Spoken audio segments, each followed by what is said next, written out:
water-based acrylic. Ready? This one we have finished now. That's kind of an alpine. Very much so.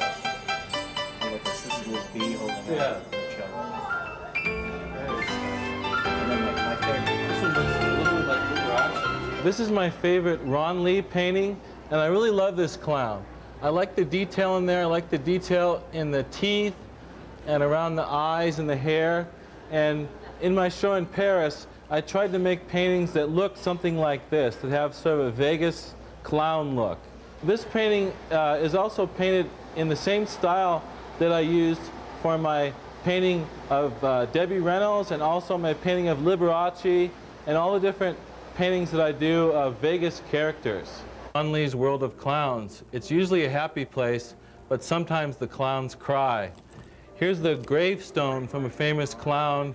She died in a train crash of a circus train, and here's her gravestone.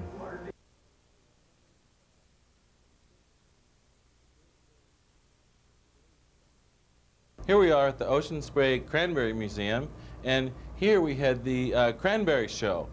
So I want to tell you a little bit about what we did. We invited Las Vegas artists and artists from Los Angeles and abroad to make scenes inside the Cranberry Museum. So there was art everywhere, next to the cranberry harvesting machines, and also inside of the dioramas there was actually art inside of these operating scenes back here.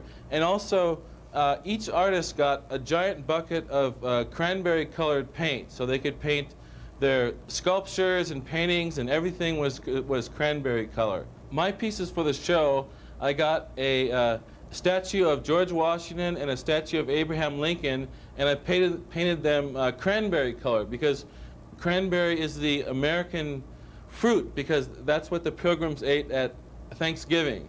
And also over here, I took some photographs with the giant cranberry girl, and I had her pose as if she was an artist and she was making cranberry paintings. What I like to do in the museums of Las Vegas is I like to make art that somehow totally fits within the museum, so it actually looks like it belongs as part of the original scene. And I like my art in a way almost to disappear within the museum. And I've done art in a way that it's, what I like to do is infiltrate into like institutions, museums, different kinds of museums, and you know, make work that looks like it belongs on the walls.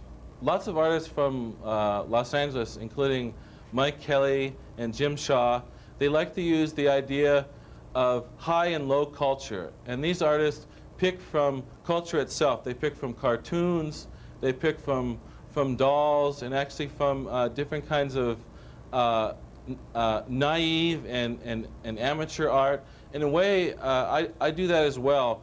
And here in Las Vegas, I'm looking at different kinds of Las Vegas art. For example, in the Liberace Museum, we saw glitter and jewels. And in the Clown Museum, we saw a certain kind of Las Vegas clown style. And here at the Cranberry Museum, again, I try to integrate that cranberry style, the cranberry look, and so it fits exactly into the culture.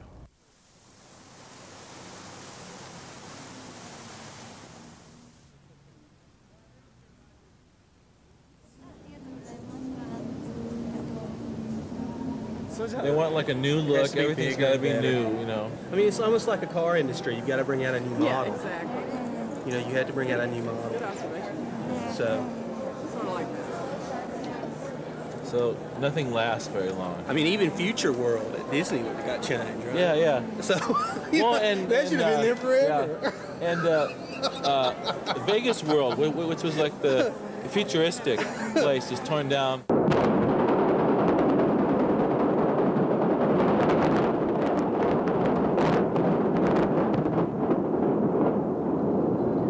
Don King, right up here, is one of the heroes of Vegas, and he's very famous in the world of boxing. And one of the Las Vegas artist Stephen Molaski also uses Don King in many of his paintings. And you notice Don King has the very famous Vegas hair going out crazy on the top of his head.